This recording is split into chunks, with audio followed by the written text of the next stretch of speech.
So before tayo pumunta dun sa main text natin, so sino ba si Jeremiah? Si Jeremiah ay isa siyang prophet, of course, alam naman natin yan. Pero gusto ko nga lang kung basahin muna natin yung Jeremiah chapter 1, verses 1 to 10. Yan. The word of Jeremiah, son of Hilkiah, para makilala natin kung sino si Jeremiah, one of the priests at Anathoth in the territory of Benjamin. The word of the Lord came to him in the 13th year of the reign of Josiah, son of Ammon, king of Judah, and through the reign of Jehoiakim, son of Josiah, king of Judah, down to the 5th month of the 11th year of Zedekiah, son of Josiah, king of Judah, when the people of Jerusalem went into exile. The word of the Lord came to me, saying, Before I formed you in the womb, I knew you. Before you were born, I set you apart. I appointed you as a prophet to the nations. Ah, sovereign Lord, I said, I do not know how to speak. I am only a child. But the Lord said to me, Do not say I am only a child. You must go to everyone I send you to and say whatever I command you. Do not be afraid of them, for I am with you and will rescue you, declares the Lord. Then the Lord reached out his hands and touched my mouth and said to me, Now I have put my words in your mouth. See, today I appointed you over nations and kingdoms to uproot and tear down, to destroy and overthrow, to build and to plant. So basically, this is Jeremiah at kung ano yung command or gustong ipagawa ni God sa kanya. So yung calling ni God kay Jeremiah, no, he was called to be mouthpiece for his generation. And ang ganda lang nung sabi niya sa verse 5, yung parang aha moment dito. Alam na natin to. Before I formed you in the womb, I knew you. And before you were born, I set you apart. I appointed you as a prophet to the nations. So, kung titignan natin, those who are pro-abortion will say, no, life begins at birth. Kaya nga sa kanila parang, sige kahit patayin yan, wala, ang buhay naman nagsisimula pag pinanganak na. At sa atin po na mga pro-life, sinasabi natin na life begins at conception. Pero, makikita natin dito sa verse na to, God goes even further back, no? Na hindi lang during conception, na sinabi niya doon, He knows us, He loves us, He has a purpose for us even before we are conceived. Amen. So tignan natin yung kabutihan ni God na yon, no? So gusto ko lang po na, I just want to throw it out there na, you know, God, hindi lang yung buhay natin ay nagsimula when we were conceived. Even before we were conceived, amen, hindi ka man plinano ng mga magulang mo, pero plinano ka ng Panginoon. Amen. Amen. Huwag mo nang tingnan yung katabi mo. Amen. And we see how much God values life. That even before we are conceived, kilala na po tayo ng ating Panginoon. Second thing na gusto ko po na makita natin dito before we go to our main text is that yung feeling of inadequacy ni Jeremiah. Alam ko lahat tayo, nakaranas po tayo ng ganito, no? It is believed that he's about 17 to 20 years old nung tinawag siya ng ating Panginoon para maging prophet to the nation of Judah. So, sino ba naman ang hindi makakaramdam ng inadequacy na parang, kaya ko ba to? Sa ganitong edad ko? No, I know na kilala na ni Jeremiah kung anong klaseng tao ang mga nililid niya, ang mga tao ng Judah, ang mga Israelites. And so, yung feeling ng inadequacy. Qualified ba ako? Kaya ko bang gawin ito? No? Pero, ang nakakatuwa sa ating Panginoon, pinipili niya yung mga tao, not necessarily na laging able people, pero yung mga available. Amen. Kahit na tayo yung pinakamagaling, if we will not make ourselves available for the Lord, hindi niya po magagamit yung buhay natin. Amen. So, this is who Jeremiah is. Okay? At alam ko na kagaya rin natin siya, nakaramdam din tayo ng mga ganito. Ang gusto ng Panginoon makita sa buhay natin, yes, we may be ordinary people, but we have extraordinary work to do for His kingdom. Amen? Amen? Yan. So, by this time, na sinublat, sa Tagalog sinublat, Pinalitan na ni Jeremiah si Isaiah. Grabe na yung wickedness ng mga tao. No? Grabe yung wickedness ng mga tao. And hindi sila nakinig kay Prophet Isaiah. And now 60 years later, dumating si Jeremiah, hindi pa rin nakikinig yung mga tao. Pero kung babasahin po natin yung book ng Jeremiah, grabe yung compassion sa puso ni Jeremiah. Kaya nga po siya natawag na weeping prophet. Grabe yung sabi niya sa chapter 9 verse 1, "Oh that my head were a spring of water and my eyes a fountain of tears. I would weep day and night for the slain of my people." For the slain of my people. So, ganun yung compassion ni Jeremiah na kahit ang tigas na ng ulo ng mga tao during this time, kaya niya pa rin sabihin yung word of truth ng may compassion sa kanya. Kasi itong mga tao during this time, they're testing God's patience talaga. Paulit-ulit na nadetest yung patience ni God. And we know, yes, God is very patient po sa atin. No? Mahaba po ang pasensya ng Diyos sa atin. But we can only test God's patience for so long. Hindi po natin pwedeng i-stretch ang patience ng Panginoon kasi meron at meron pong kaakibat na resulta if hindi po tayo patuloy na makikinig sa ating Panginoon. Amen. Yes, our God is patient. Gusto niya na lahat tayo will come to repentance. But if we keep on hardening our hearts, we will get what we rightfully deserve. So napaka-importante po na we listen to the Word of God. They turned away from the Lord. Yung mga kasalanan nila, patong-patong na. Pero mababasa natin dito sa Jeremiah chapter 2 na merong dalawang particular sin na talagang pinoint out ang ating Panginoon. Okay, so let's read in Jeremiah chapter 2 verse 13. Sabi niya dito, "My people have committed two sins." Okay, actually sa ibang translation, two evil. Sabi pa nga sa ibang translation. "They have forsaken the spring of living water and have dug their own cisterns, broken cisterns that cannot hold water." So this is the word of the Lord through Prophet Jeremiah para sa mga tao during that time. And I believe na may gusto rin iparating na mensahe ang Panginoon sa atin ngayong araw na ito. So cisterns po, later I would explain mas further later, pero yung mga cisterns po during that time, very common sa bayan ng Israel. Kasi wala silang masyadong maraming body of water na pwedeng pumasok na fresh water sa kanilang syudad. And hindi rin ganun kadalas ang ulan. So, ang gagawin nila, maghuhukay sila ng cisterns. Sometimes, they will ilalay nila yun ng bricks and then ipa-plaster nila ng line para po mag-hold yung water. Okay? Parang sa equivalent dito sa atin, parang tangke. Nakakita na kayo. Pero sa kanila kasi, sa ilalim ng lupa or bato, sa atin yung tangke, sa ibabaw, hindi ba? Madalas makita natin yung parang square, hindi, dito sa atin. Dati, nung bago kaming mag-asawa ni Pastor, nag-DVDS kami sa Sayangan, Lubo. Maganda yung lugar, pero yung church na pinuntahan namin is nasa top siya ng hill. Unfortunately, hindi nakakaakyat doon ang tubig. So yung tanging pinagkukunan lamang po namin ng tubig during that time is 2 drum ng sahod galing ulan. So imagine natin yun, kung ano yung itsura nun after a very long time, hindi ba medyo malumot na, na. At doon kami kumukuha ng pangluluto, pang toothbrush. Alam niyo, kung na-try nyo na ba na nag-ano sa drum, yung pag wala ng laman, talagang yuyuko ka para masahod.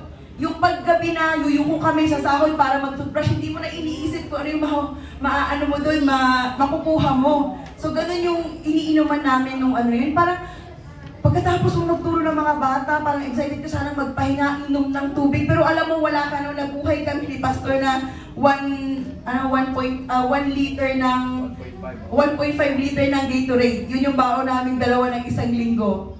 Kasi hindi namin, buti na lang meron yun. Di ba minsan, buti na lang may tubig. Tapos pagtingin mo, madidismaya ka kasi ang dumi pala ng tubig. Naranasan nyo na ba? Yung ganon? Naranasan nyo na ba na akala mo may mga bagay na magpapasaya sa'yo pero hindi pala? Huwag mo na naman isipin yung ka-text mo kagabi, hindi siya yung tinutukoy ko dito. O baka pwedeng siya rin. Okay? So, yung parang akala mo magbibigay ng refreshment sa atin, ng happiness sa atin, only to find out na it will let us down. No? Madidismaya lang tayo. Alam ko, at some point, lahat tayo nakaranas ng ganito. Somebody let you down, yung situation mo, it let you down. Maybe even your job na akala mo magpo-provide, it let you down. Akala natin makakatulong, pero in the end, hindi pala. At ito exactly ang sinasabi ni Jeremiah sa bayan ng Judah dito sa verse 13. They had been let down greatly. No? Lahat, they turned everywhere, anywhere, no, except for the Lord. And sinasabi ni Lord sa kanila, ako lang naman yung totoong makakasatisfy sa iyo. But then, sabi niya sa kanila, you have committed two sins, you have forsaken me, the spring of living water. So pag-aaralan natin to, hihimayin po natin itong verse na to. So ano ba yung dalawang sin na tinutukoy po ng Panginoon sa bayan ng Israel? Una po is that they forsaking God, the spring of living water. So yun po yung una. Dinescribe ni God yung sarili niya as a source of endless, high quality and eternal blessing for His people. Pero anong ginawa po ng kanyang mga tao? They abandoned God. Okay? They forsake nila si God. They forsook. May ba na forsook? They forsook God. They have forsaken God. Okay? Para maintindihan po natin, we have to understand kung ano ba yung richness ng water. Alam niyo, na-realize ko kanina lang, parang sunod-sunod yata, na nag-preach ako na puro may mga tubig. No? Yung water into wine, yung woman at the well, undertow, may tubig rin doon. And then ito. Okay. So, kailangan natin maintindihan the richness of water. Lahat naman tayo nangangailangan ng tubig. Tama ba? Tama ba? Nangangailangan ba kayo ng tubig? Yan, lahat tayo.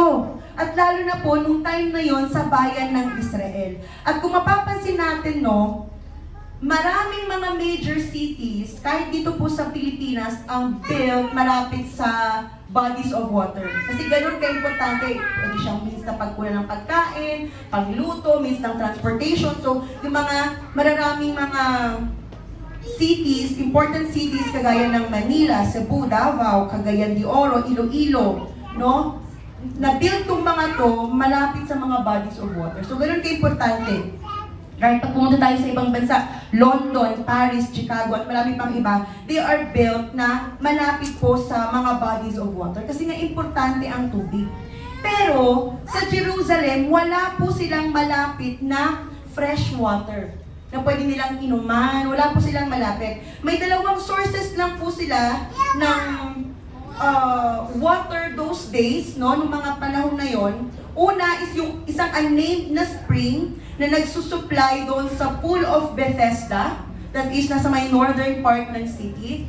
At pangalawa is yung Gihon Spring, na yung parang pinaka-main na nagsusupply ng tubig sa kanila. Later on, even si King Hezekiah, kung di ako nagkakamali, gumawa siya ng paraan para mai-channel yung tubig na yan. At up until now, yung Gihon Spring na yan na ginagamit ng mga Israelites noon, buhay pa rin po hanggang ngayon. Okay? So doon lang po nanggagaling yung dalawang main sources nila ng tubig. So they are completely dependent sa water source na yon. So nakadepende sila doon. So water was very scarce during that time, kaya very necessary po sa kanila ang tubig for survival. Okay? For survival. Now let's get the picture na gustong ipakita ni God sa bayan ng Israel during this time. Na sinasabi ni God sa kanila, you have neglected the source of your sustenance. Ito, naiintindihan ng bayan ng Israel ito dahil alam nila kung gaano kaimportante ang tubig. Kaya ginamit ni God yung analogy ng tubig sa kanila. Na kung gaano kaimportante sa inyo yung tubig na nanggagaling sa Gihon Spring at hindi nyo kayang iwanan yan, how much more ako? Okay? I am your source of sustenance, and yet, no? He is the living water. You need me as much as you need living water for your survival. Pero, anong sabi ni God sa kanila? You have forsaken me.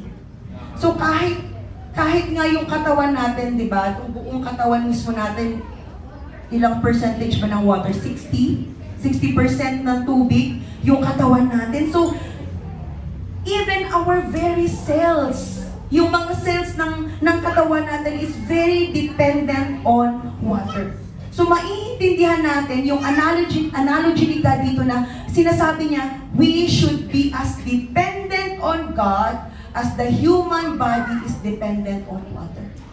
So kung gaano tayo ka-dependent, no, sa tubig, ganun din tayo dapat ka-dependent kay God. Siya yung source ng life. He is the author of life. Siya yung nagsusustain ng buhay natin. And we should need Him like we need water. Na minsan, lagi ko narinig, okay lang na walang kuryente, basta merong tubig. Diba yung mga ganon na sentimiento? So, ganon ka-importante yung tubig sa atin. Pero nakakalungkot na maraming tao ang hindi nila nakikita yung need nila sa ating Panginoon. And this is the case in Jeremiah's day. Hindi po ito pang Jeremiah's day lang. Kasi nakikita rin po natin ito ngayon. Judah, hindi nila nakita yung need nila for God and they turn to other gods.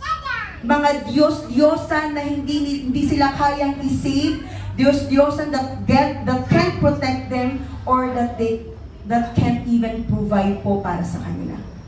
So see, they have forsaken the true and living God, the fountain of living water. Pag sinabi po natin forsake, yung Hebrew word niya po is azab. It means to disregard, to turn away, to let go, and to desert. Desert. Okay? They have let go, no? They turned away, disregard po nila. They have deserted God, at they turned to other gods. And without Him, if wala si God, the spring of living water, what will happen to them? They will surely die. And sabi niya po sa Revelation chapter 21 verse 6. Tayin mo nga ako doon, Kuya Clark. Revelation 21 verse 6. Ay, wala nga tayo doon. Sabi niya doon, He said to me, it is done. I am the Alpha and the Omega, the beginning and the end. To him who is thirsty, I will give to drink without cost from the spring of the water of life. So constantly may analogy sa Bible about God like water. Yung very survival natin is dependent upon God. Yung survival ng buhay natin is dependent upon God. Pero ang nakakalungkot po is yung tao during Jeremiah's day, even ngayon po sa panahon natin ngayon, they have forsaken the Lord, the source of our very survival. And bakit ba ginamit ni God yung image ng fountain of living water? Bakit kaya ito yung ginamit niya ng imagery dito? So una, the fact that God described Himself as the living water, ini-emphasize po nito ang endless supply. Sabihin nga po natin, endless supply. Yes. So, sinabi ni God, I am the spring of living water. It means, if na kay God tayo, meron tayong endless supply. Isang aspect po ng fountain of water, itong mga springs na to, running living water, natural yan na water, and meron siyang endless supply. Sabi ko nga kanina, yung Gihon Spring na ginagamit noon ng mga Israelites hanggang ngayon buhay pa. So ganun klase ang springs of water, no, may endless supply yan. Siguro may mga pagkakataon na hihina yung tubig, lalakas, pero hindi siya napuputol. And this is a picture na gustong ipakita ni God sa mga tao noon at sa atin ngayon that if you are in me, you have an endless supply. Amen. Ito yung promise ni God sa atin, hindi lang po para sa bayan ng Israel, kundi para po sa atin. I am an endless supply of water for you. Ano ba yung kailangan mo na endless supply ngayon? Is it satisfaction? Okay? You need an endless supply of satisfaction na parang trinay na natin lahat pero parang may kulang pa rin. Parang meron pa rin, alam mo yun, hindi, it doesn't hit the spot. You know, pag yung uhaw na uhaw ka, di ba, pag uhaw na uhaw ka, hindi ko alam sa inyo kung ano yung magkaka-quench sa thirst ninyo. Yung iba, pag uhaw na uhaw, ang hahanapin talaga, Coke. Yes. Na yun talaga na pag uminom sila ng Coke talagang, makuquench yung thirst. Meron namang mga iba na tubig. Yun yung makuquench yung thirst nila. Meron yung iba, kape. Ano naman, pag uhunaw ka naman, magtubig ka naman, ate. Kaya ka ng UTI eh.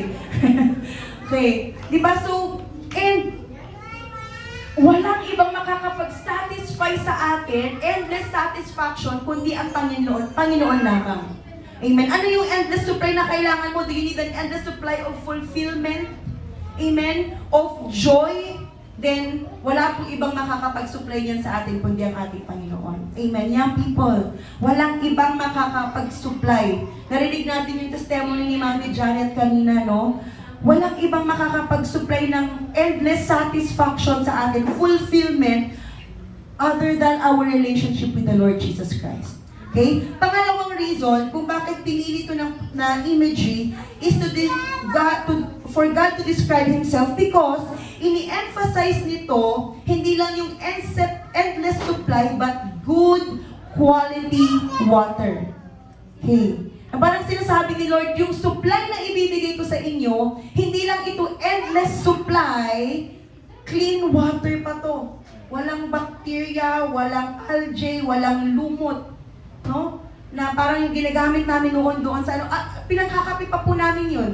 Yung tubig na yun na galing sa ulan.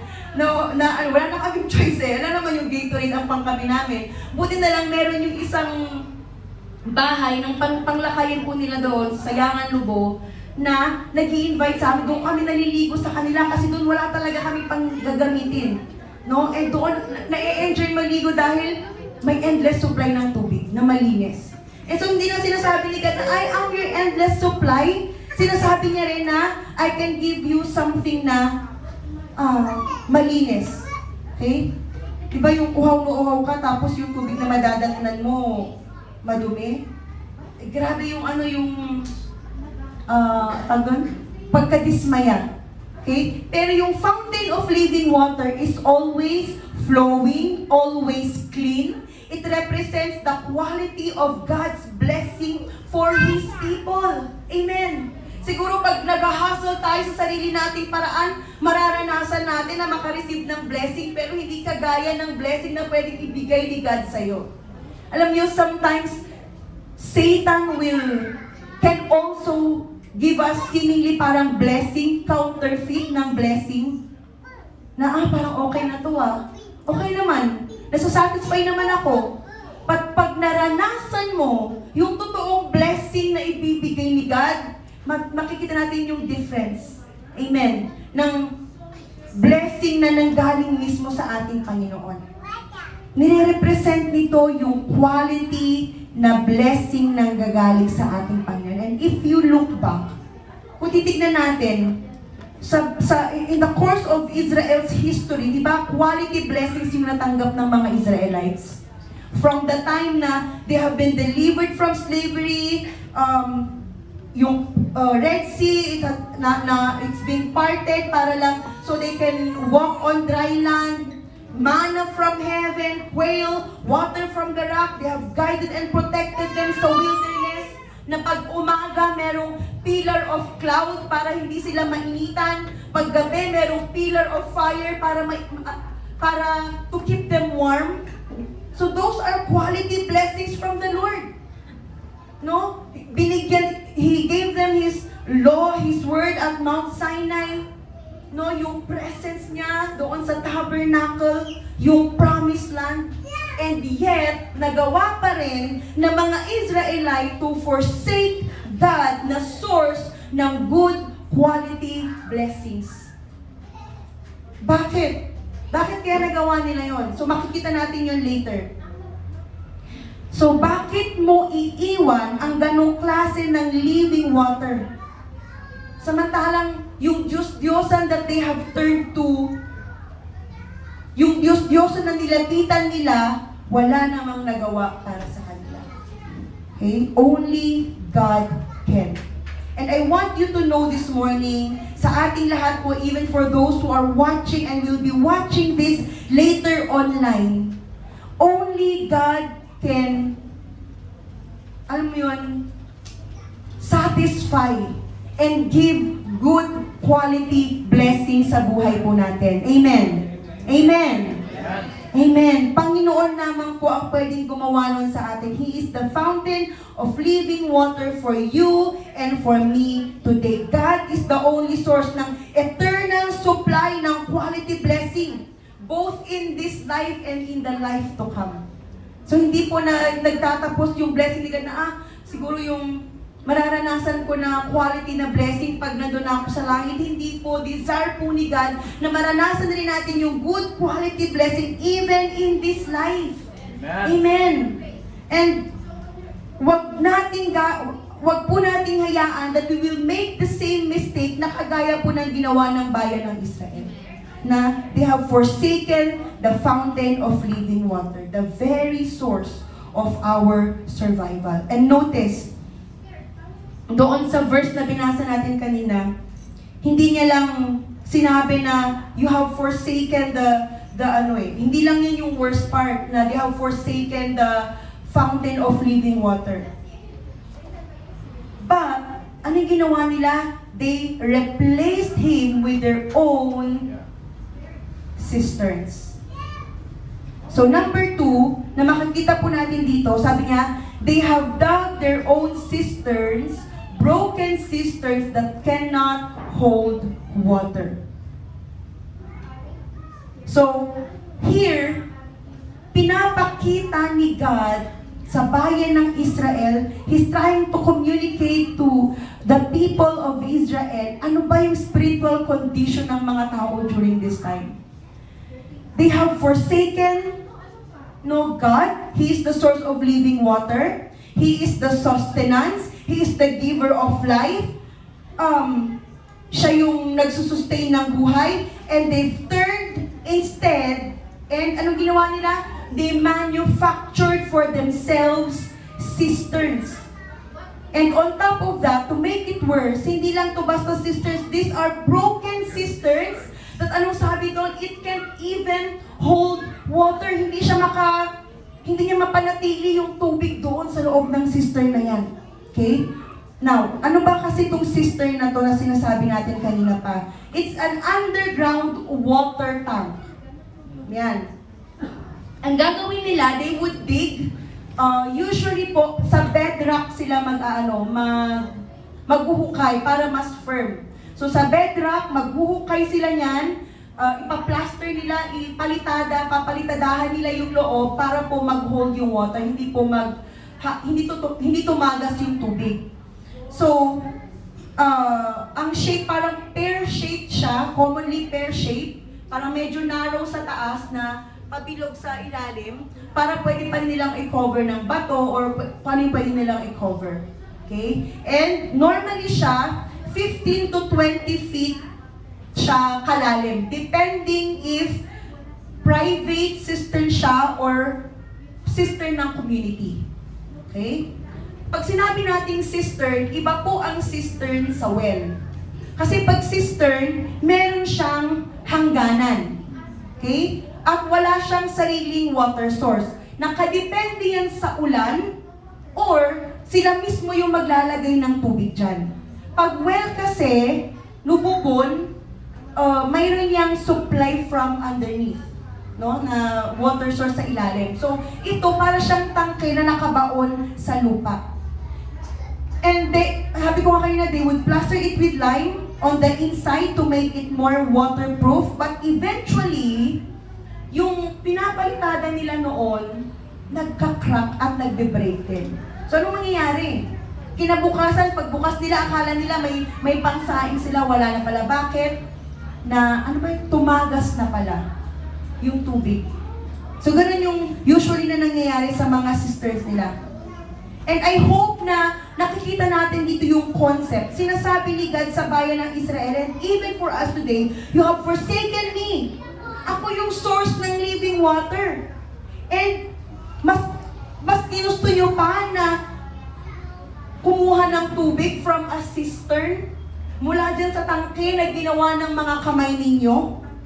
At hindi lang yun, broken cistern pa yung mga yan. So try to compare. No? Water from spring and water from a cistern. Malayong malayo. No? Kasi usually ang nangyayari, pag natuyo na yung tubig ng cistern, may anong tawag doon? Yung dumi? Anong tawag doon sa natitira sa ilalim? May latak na natitira. Sometimes it's muddy, maputik. So imagine mo yun, no? God is trying to communicate to them. And now, you are spending a lot of effort and energy on something that cannot quench and will never quench your thirst or satisfy you.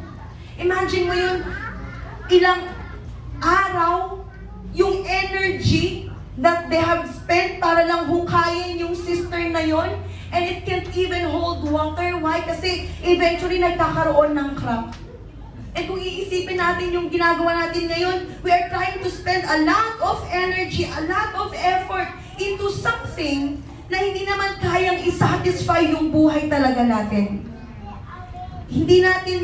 We cannot find satisfaction anywhere else. Hindi natin namamalayan, we are living our lives in such a way na we're trying to find satisfaction apart from God.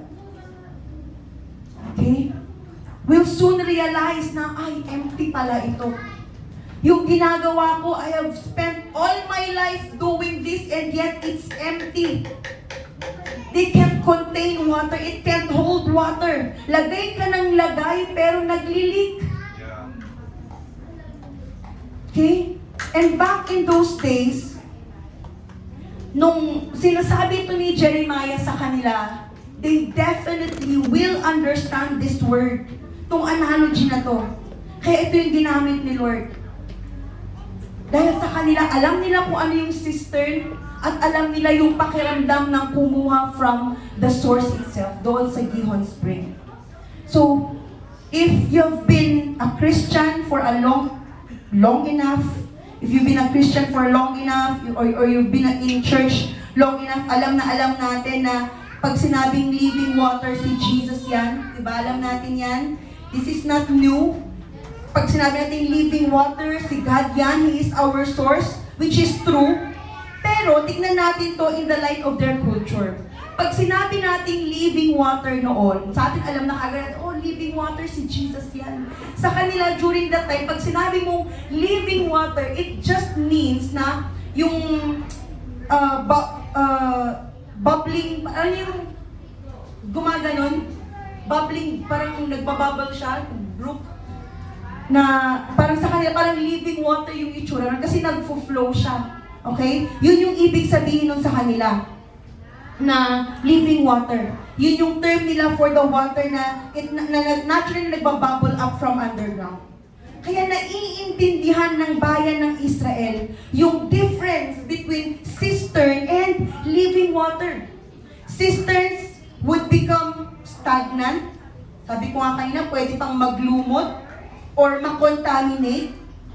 So they are not the source of good water. Okay, I want you to listen to this carefully. They are not a source of good water. Pero gaya nung naranasan namin ni Pastor na nasa Sayangan Lubo kami, pwede na for our survival. And sometimes, nandun tayo na because we have been living on survival long enough, nasasatisfy na lang tayo doon sa, pwede na to, okay na siguro to. Siguro itong ganitong klaseng buhay na lang talaga ang, okay na to, importante. Buhay, kumakain, kahit papalo, nakakapag-church, pwede na to.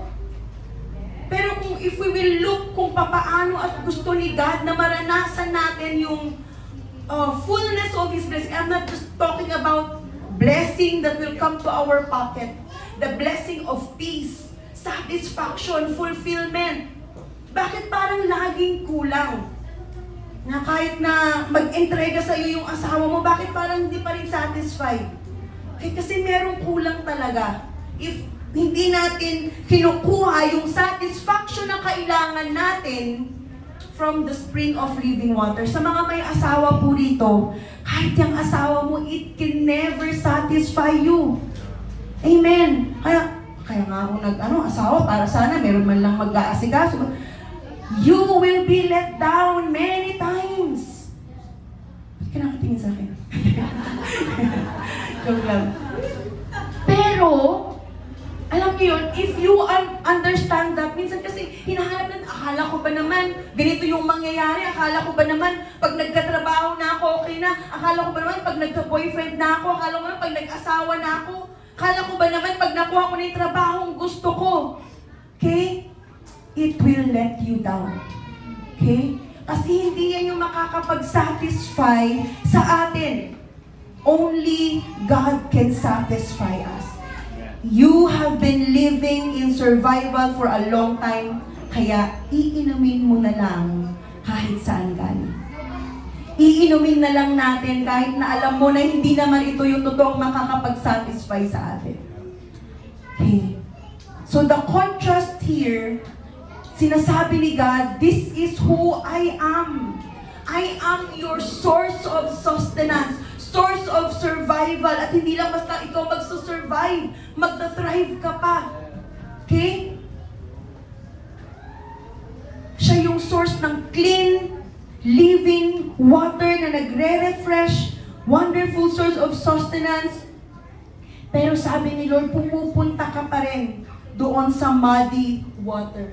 Bumabalik ka pa rin doon sa cistern. Bumabalik ka pa rin doon sa source na alam mo naman, laging nagda-dry up. Okay? We have to understand that life without God, it will always be empty.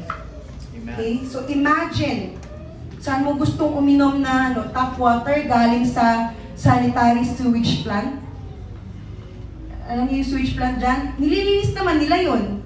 Diba? Pero pag alam mo na galing doon, iinom ka ba? Diba hindi? So, offeran ka, Avian, na tubig. Tapos, galing doon, anong pipiliin mo? Siyempre, pipiliin mo na yung mas malinis. Pero, time and time again, hindi natin namamalayan, mas pinipili natin yung mga bagay na galing doon sa sanitary sewage plant. Okay na to, malinis naman. Makaka-satisfy naman. Pero hindi yun yung ino-offer ni Lord po para sa atin. Okay? Uulitin ko ulit. God is saying to us, to them before and to us now, I am the source of your survival, your refreshment. I can quench every thirst, yung deepest longing ng puso mo. So we have to stop going to that broken system. If we look at the world now, and maybe even here today, hindi ko po alam, or maybe for those who are watching online, you have tried everything. Trinay na po natin lahat, only realizing how empty. No, akala natin success will satisfy us, and then marirealize natin empty pala. So, what are these broken cisterns in our lives? Ano ba itong nire-represent nito sa buhay natin? Dalawang bagay yung nakita natin dito. Sa verse 18, sabi sa kanila, now, why go to Egypt? to drink water from Sihor? And why go to Assyria to drink water from the river? So, andito na nga ako, bakit doon pa kayo pumupunta? Israel, during that time, they're turning away from God. At anong ginagawa nila? They are turning to ungodly political alliances and sources. So, they are looking for help. So, isip nila, imagine, lahat ng pinagdaanan nila, how God saved them, provided for them. Time and time again, nakita nila how God lifted them up. And yet,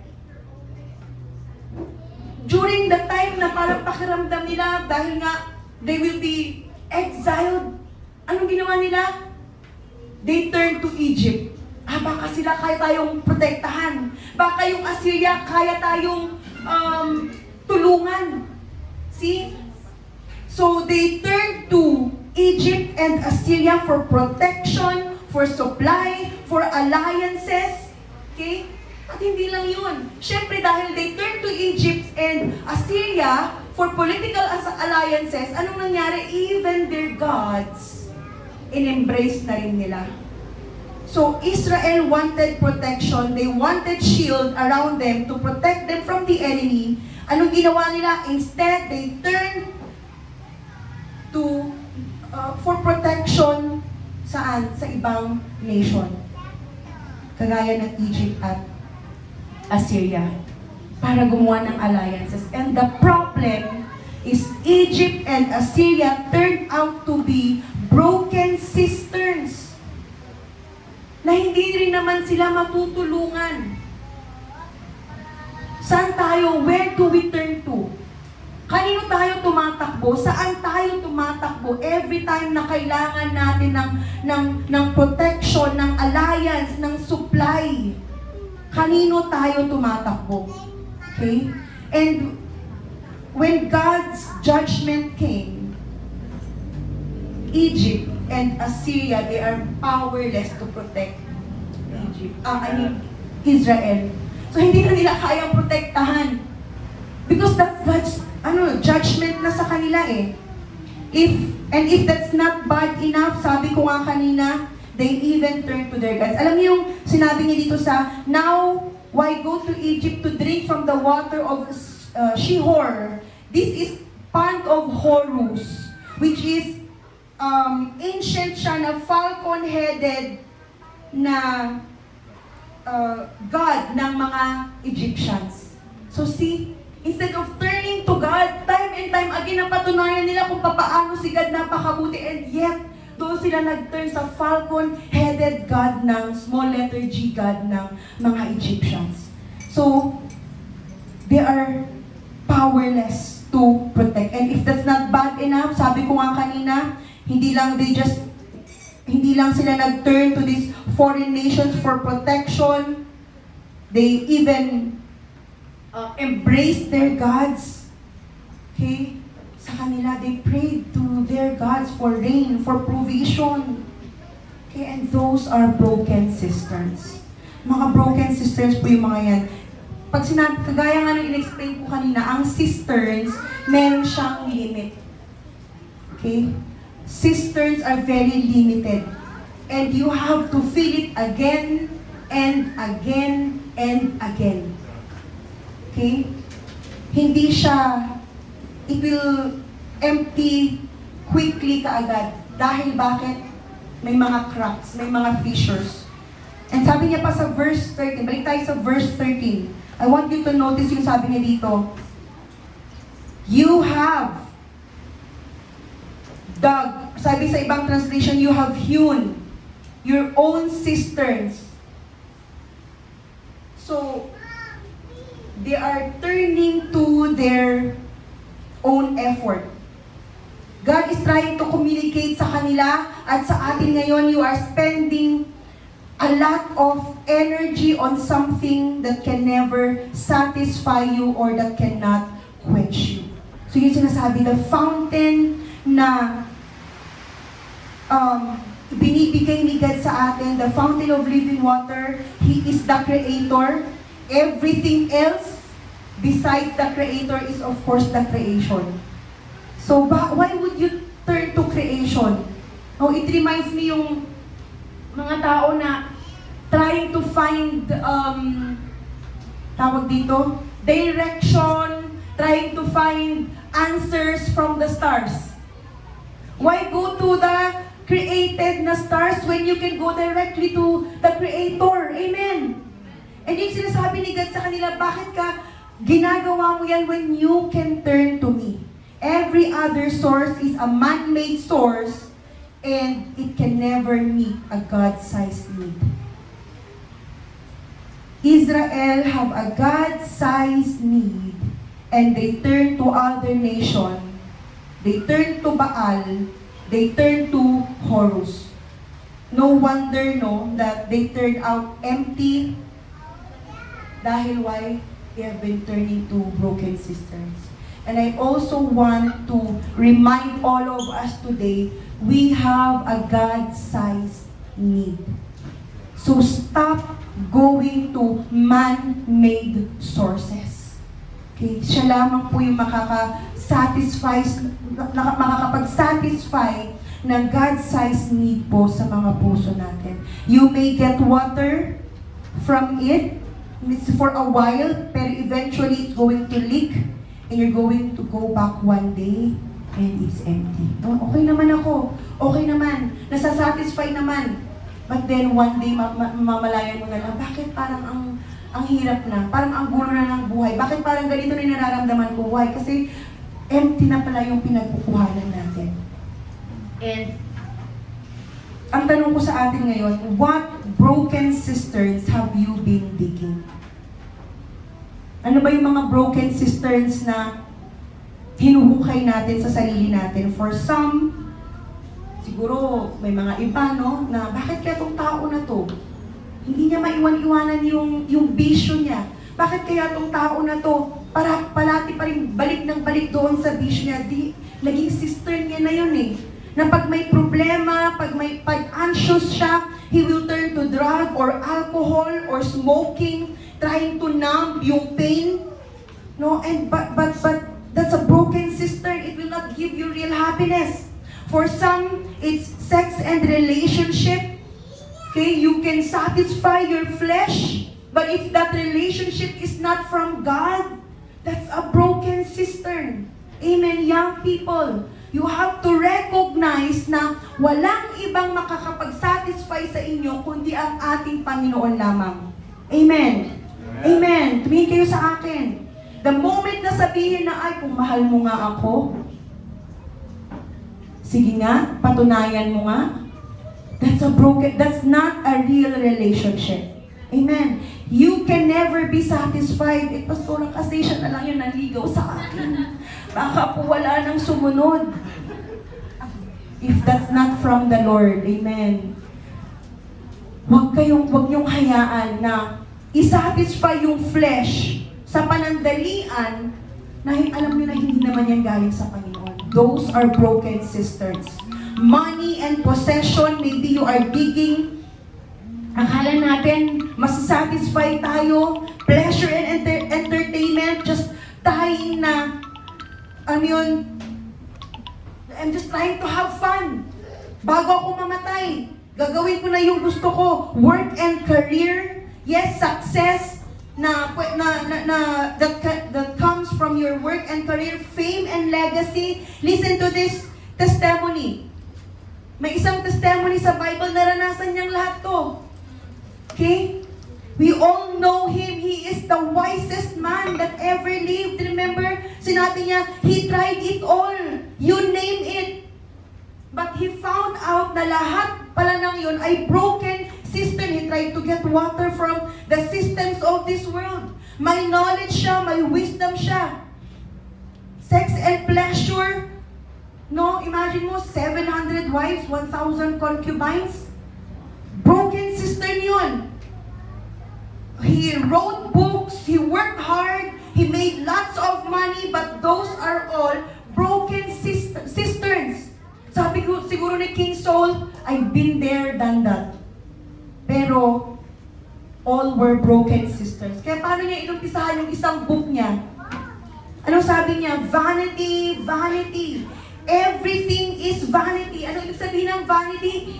Empty. Meaningless. So imagine, the wisest man, richest man, pinakamaraming asawa, and yet sabi niya, vanity, lahat vanity. Empty. Meaningless. Okay? All is empty. Okay, listen to this. A lot of the things that we have made na cisterns ng buhay natin or sources natin, hindi po yun mga masasamang bagay naman talaga. Okay? I want to make this clear. Okay, yung mga bagay na yun na binanggit ko kanina, they are good things, yung work, relationship, success, pleasure, those things, hindi po evil yung mga yon. Okay? I am not against that. I want all of you, young people, lahat po tayo, maranasan natin yung success talaga na gustong ibigay ni God para sa atin. Okay? Those are not evil. Okay? Gusto ko lang linawin yon. Those are good gifts from God. But they are not meant to be your fountain. Okay? Those are good things, but they are not meant to be your source. Si God ang source, yung mga yon, resource lamang po yung mga yon. Gagamitin lang ni God yon to bless you. But anong nangyayari? Sometimes when we have these things, instead of turning to God, we are turning to those things na fountain na natin, na source na natin, na ang hirap na nating i-let go. Pag sinabi ba sa'yo ni God na i-let go mo yung trabaho mo, you have to trust me. May gagawin ako. You will know right away that that's your sister kasi ang hirap mong i-let go. Paano Lord pag wala na? Paano anong mangyayari? But if you understand na yung trabaho mo na yan, yung ginagawa mo na yan, resource ni God, He is the real source, hindi ka matatakot na bitawan. Pag sinabi sa'yo ni God na i-break mo na yan, iwanan mo na yan, hindi ka matatakot. Then alam mo, God is the real source of your satisfaction. So na mag-boyfriend lang po yun, pag-asawa mo na po yan, sorry po, panghabang buhay na po yan, okay? Panghabang buhay na po yan. See, we will understand na, wait lang. Pag sinabi ni Lord na, anak, yung isang bata, wala daw phone kasi kailangan niya ng pang-online phone. Kaya mo bang i-give up yung phone? Lord, wait lamang po. Yung ano ko po dito, malalaman mo kaagad. Wait lang. Diyan nang gagaling anything na ang hirap nating i-give up, we will soon find out doon natin, yun na yung nagiging source natin. So sabi ko kanina, these things hindi siya masama. But if we turn to mga blessings na to, as a source instead of kay God, then nagiging masama. Amen. Na yung song na paulit-ulit kong naano sa isip ko is, I seek the giver, not the gift. No, yung desire sana natin, Lord, I seek your face, hindi lang yung kamay mo, who always give the gift. So, we expect those things na maging fountain to supply us for the rest of our lives. We turn from God at itong mga to, then may problema tayo dyan. These good things na binigay po ni God sa atin, it can refresh us for a while, but God is the ultimate fountain that never runs dry. So, I will ask you this morning, have you forsaken the Lord? Or turn to other things? Akala natin mapapasaya tayo, but it turns out na broken cisterns pala itong mga bagay na ito. Siguro hindi natin blatantly nasasabi na I have forsaken the Lord. Walang Kristiyano in his right mind who will say, I will forsake the Lord. Pero hindi natin alam, sometimes, the small choices we make every day is actually choices na ginagawa natin walking away from God. Yung Sinabi dito dito sa verse 13, you have forsaken and you have chosen. Pag may pinipili ka, meron kang pino-forsake na isa. And sabi ko palagi na we are not making small choices. Yung mga choices na ginagawa natin everyday, meron at meron niyang mangyayari sa buhay natin. Okay? Now, let's go back to verse 2 and verse 8. Dito na ako magkukonclude. Chapter 2, bakit ba ang bilis para sa mga Israel? Sabi niya doon sa verse 2, umpisa ko sa verse 1, the word of the Lord came to me. Go and proclaim in the hearing of Jerusalem. So ito yung sinabi ni God sa kanila. I remember the devotion of your youth. How as a bride you loved me and followed me through the desert. Kaya pala madali nang bumaling sa broken cisterns dahil nawala yung sense of awe nila sa Panginoon. Sabi ni God, dati-rati. Sabi niya, I remember yung devotion mo sa akin nung mas bata ka pa. I remember yung devotion mo sa akin nung ang alam mo palang John 3:16 talagang naghahalo yung uhog mo, yung luha mo na nagpipray sa akin. I remember your devotion. Dati, every time na may problema ka, you always turn to me. That even if you are walking to parang desert na yung nilalakaran mo, you are still calling to me. So, ang dali sa kanila dahil nawala na yung sense of awe nila sa presensya ng ating Panginoon. And then sa verse 8, sabi niya po doon, the priest did not ask, where is the Lord? Those who deal with the law did not know me. The leaders rebelled against me. The prophets prophesied by Baal, following worthless idols. Yung pagtanong po dito na, the priest did not ask where is the Lord. Hindi ito yung parang asan ang Diyos nyo? Hindi po. Parang nawala na doon sa mga priest yung pagtatanong na, asan si God? Sa decision na ginagawa natin, asan si God? Yung direction na pupuntahan natin, asan na si God? And pag nawala na yun sa atin, na bawat ginagawa natin, wala na yung tanong na, Lord, nasaan ka dito? Na pag may suffering ka, Lord, nasaan ka po dito? Yung may blessing ka, Lord, nasaan ka po dito? You have to always see kung paano kumikilos si God sa buhay natin so that we will not turn our eyes to broken cisterns. The moment na ialis natin yung tingin natin kay God as our source, we will always go to broken cisterns. And then verse 17, sabi niya dito, have you not brought this on yourselves by forsaking the Lord your God when He had led you in the way? This is the most tender verse.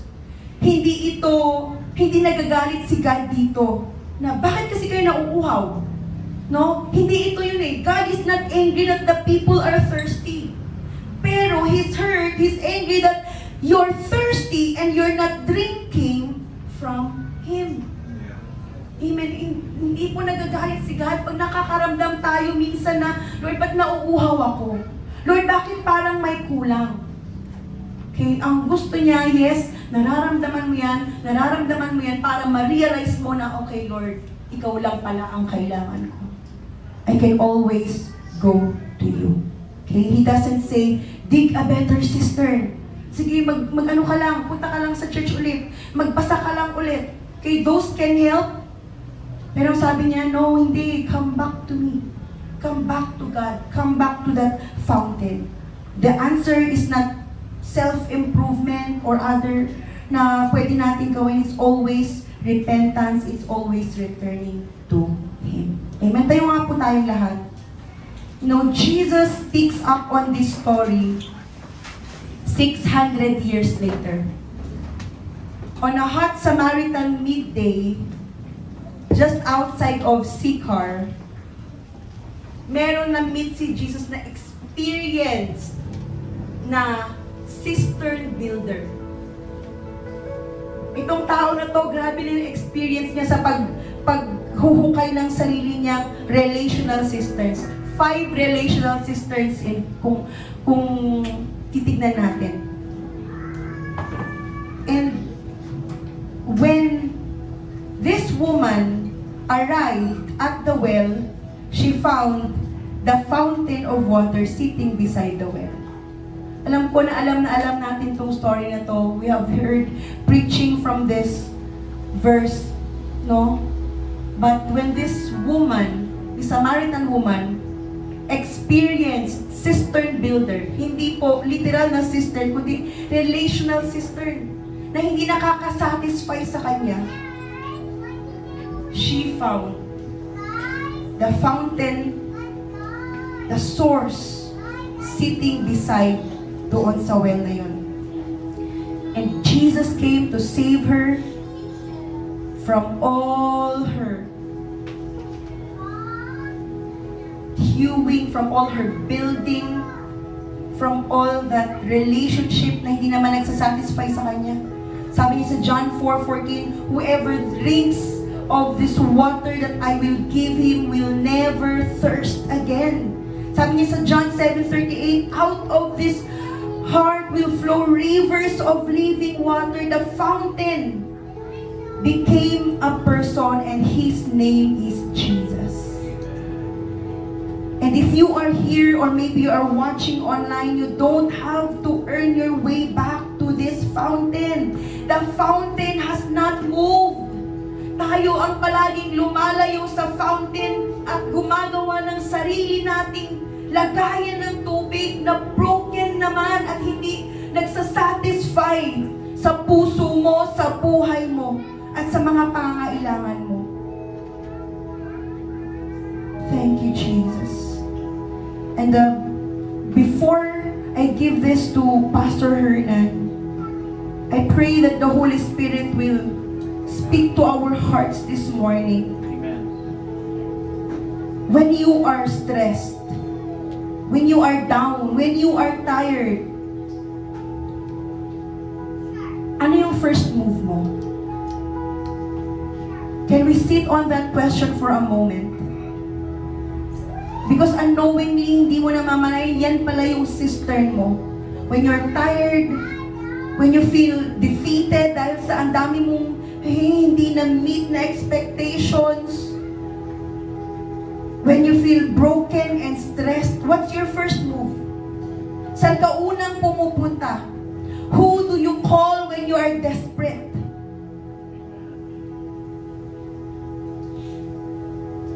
And today, I want you to see this and think of this. What would it look like?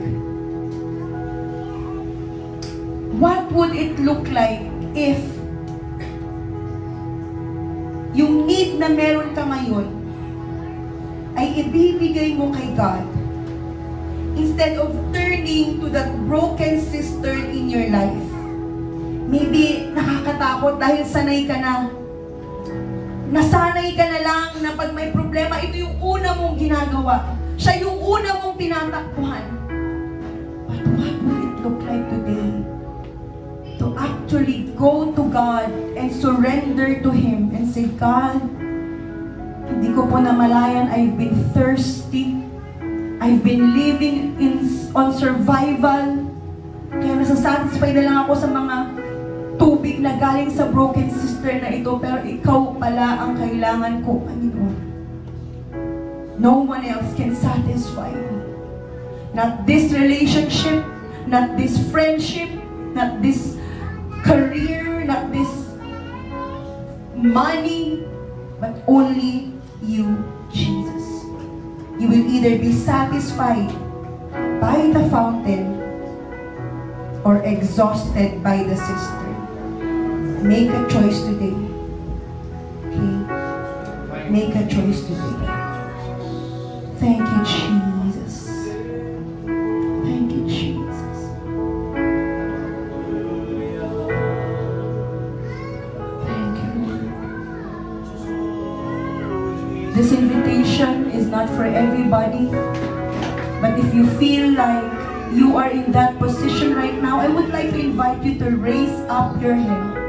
Make a bold movement of raising up your hand and saying, God, I've been turning to broken cisterns. God, I've been thirsty.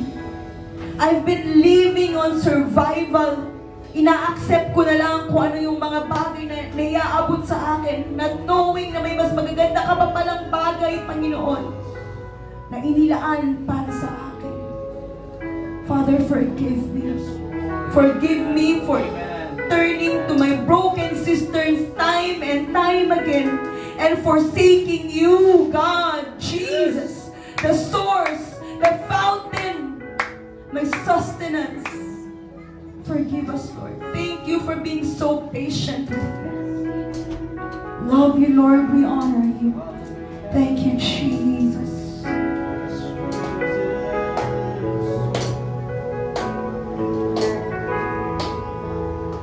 Lord, I thirst for you. Want to be in your presence. My soul will wait on you. Father, draw me nearer. Draw me nearer in the beauty of your holiness. Come on, let us all declare, Lord, I thirst for you. Lord, I thirst for you. Let's come before the Lord with a humble heart. I long to be. Lapit lang po tayo sa Panginoon na may katapatan. My soul will wait on you.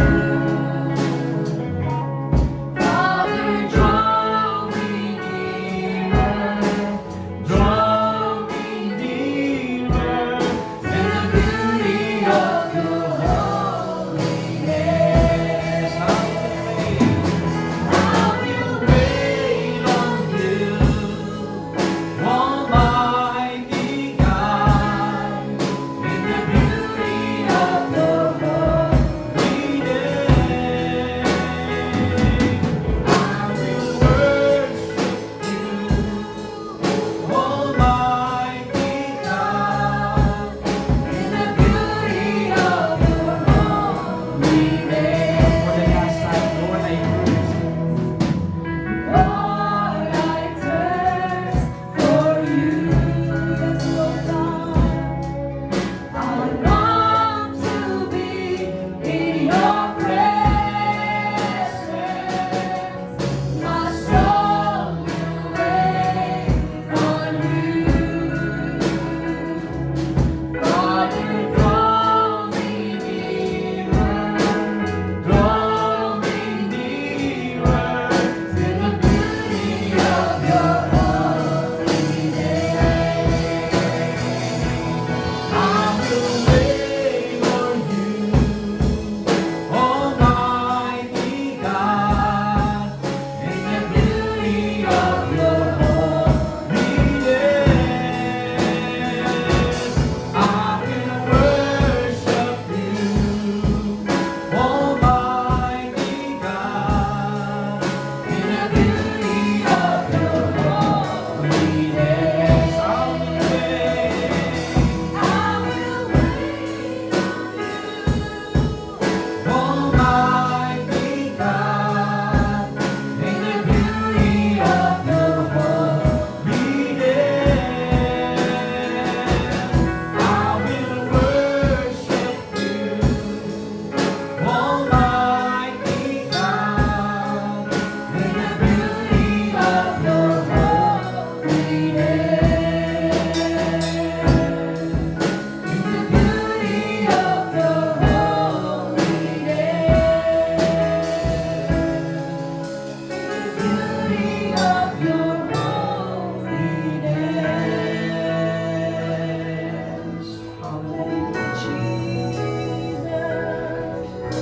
Marahil meron pong iba sa atin dito ngayong umaga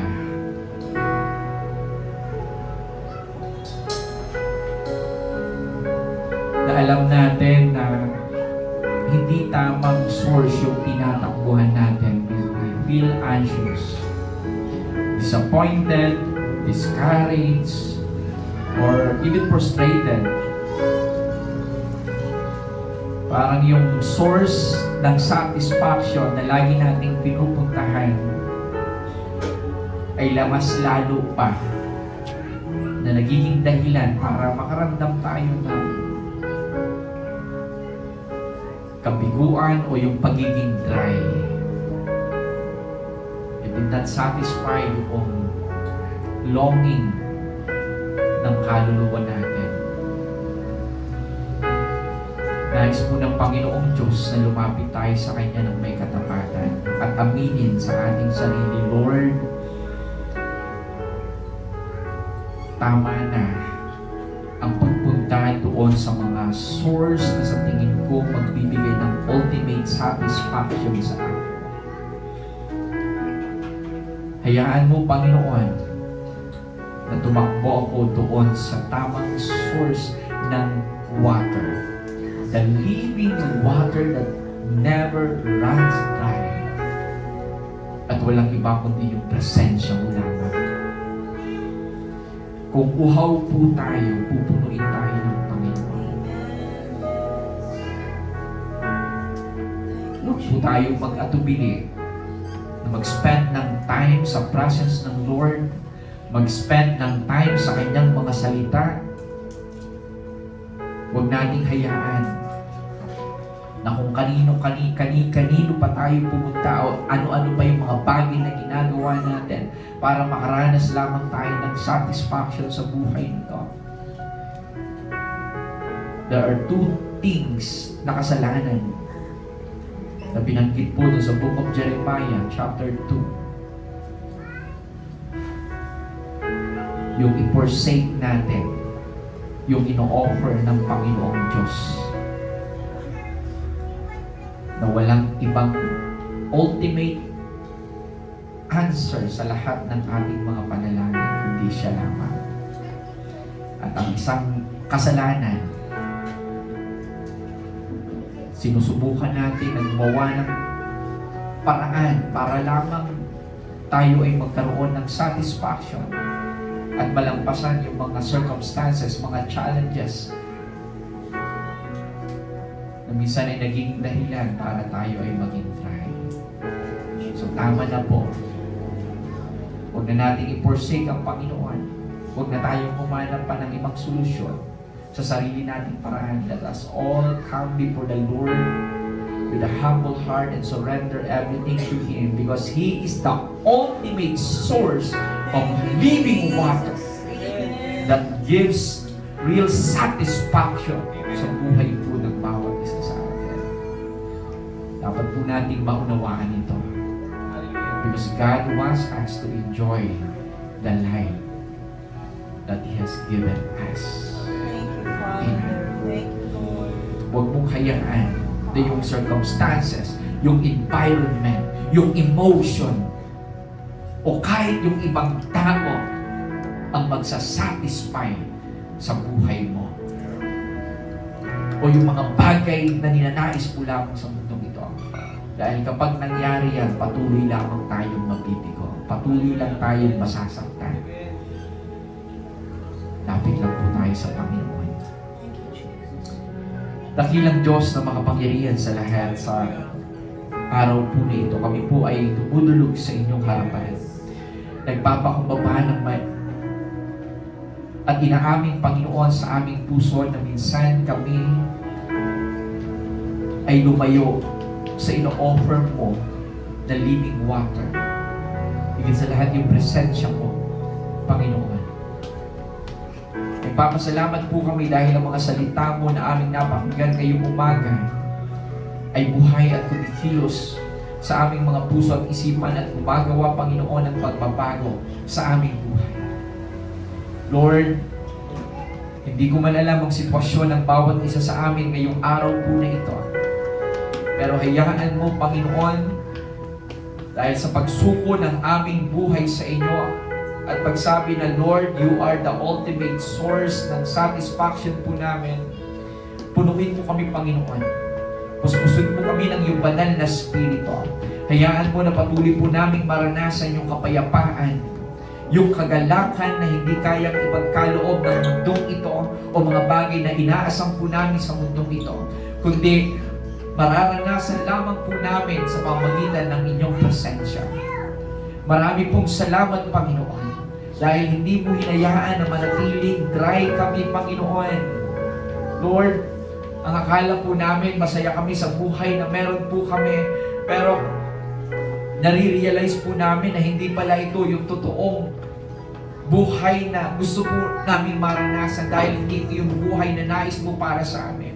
Kundi yung buhay na nais mo para sa amin ay yung buhay na laging dependent po, Panginoon, sa inyong presensya. Yung buhay, Panginoon, na laging na lumalakad sa kalooban mo para sa aming buhay. Yung buhay na pinapangunahan mo, Panginoon, at hindi yung buhay na gusto lamang namin maranasan. Lord, salamat po. Salamat po sa mga salita mo. Patuloy mo kaming bigyan ng kalakasan na laging umasa sa inyo, Panginoon. Bigyan mo kami ng katatagan sa pananampalataya na sa kabila ng mga pinagdadaanan po namin, mas piliin po namin na magtiwala at umasa sa inyong mga salita. Lord, salamat, Panginoon. Huwag mo hayaan na diktahan ng mga bagay na nangyayari sa buhay po namin yung kagalakan na pwede po namin maramdaman. Huwag mong hayaan na yung mga desisyon na gagawin po namin sa buhay ay nakadepende lamang sa mga sitwasyon na nangyayari sa aming araw-araw. Kundi hayaan mo na patuloy kaming magdesisyon na naayon sa inyong mga salita. Amen. Yes, God. Dahil ang pangako mo ay totoo at hindi nakadepende ito sa anumang circumstances na pinagdadaanan po namin. Nakadepende po ang iyong pangako sa kung anong katangian meron ang Diyos na aming pinaglilingkuran. Tapat at totoo. Diyos na hindi nagbabago. Diyos ni kailanman ay hindi nagkulang sa amin. Diyos na walang ibang nais kundi para sa kabutihan namin. Iyan ka, Panginoon. Purihin ka. Pwede ba natin pasalamatan ang Panginoon? Thank you, Lord. Thank you, Jesus. Hallelujah. Thank you, Jesus. You are good, Lord. You are good. Touch every heart today. Hipuin mo, Panginoon, ang bawat isa sa amin ngayong umaga. Uuwi kami sa aming mga tahanan. Naglayang kagalakan na nag-uumapaw sa aming puso dahil sa inyong presensya, sa inyong mga salita, at sa pamamagitan ng iyong banal na Espiritu. Merong assurance sa aming Panginoon na kami ay patuloy na makararanas ng katagumpayan sa buhay nito. Thank you for your touch and your blessing to each and every one of us. Thank you, Lord. Father, continue to protect us. Lalo na sa ganitong klase ng weather po namin, ingatan mo po kami. Ilayo sa anumang uri ng karamdaman at anumang aksidente. Lord, ang aming bansa ay humaharap sa crisis. But we ask for your continual favor and provision to all our needs. Blessings, the source of our income, Lord. Give us favor, Panginoon, sa mga naghahanap po ng trabaho. I pray that you will guide them sa tamang employer, sa tamang company, Panginoon. Those who are planning to put up business, Father, I thank you, Lord, for giving them wisdom and knowledge. Sa mga may ongoing businesses po dito, Panginoon, thank you for giving them wisdom and knowledge, profiting ideas, kung paano pa mas mapapabuti yung business po nila. I thank you, Father, sa bawat araw, Panginoon, bukas, pagpasok po namin sa mga trabaho at anuman po ang aming gagawin, Lord, whatever circumstances, challenges na ma-encounter po namin, ang mga salita mo na aming napakinggan ngayon ay sapat para kami, Panginoon, ay manatili na nakakaranas ng kapayapaan at katagumpayan. Salamat, Lord. Ilayo mo po kami sa anumang uri ng karamdaman sa pangalan ni Jesus. Thank you, Lord. Father, we love you, we honor you. Continue to pour out your blessing sa inyong lingkod na ginamit, Panginoon, ngayong araw. Enlarge your territory and use your mighty kingdom, Lord. Salamat, Panginoon. Continue to bless our time of fellowship. Let the presence of each and every one serve as an encouragement to one another. But above all else, Lord, your presence. Salamat po. May the grace of our Lord Jesus Christ, the everlasting love of our Father, the never-ending communion and guidance of the Holy Spirit be each and every one of us. This we ask in the mighty name of our Lord Jesus Christ. Everybody say, Amen.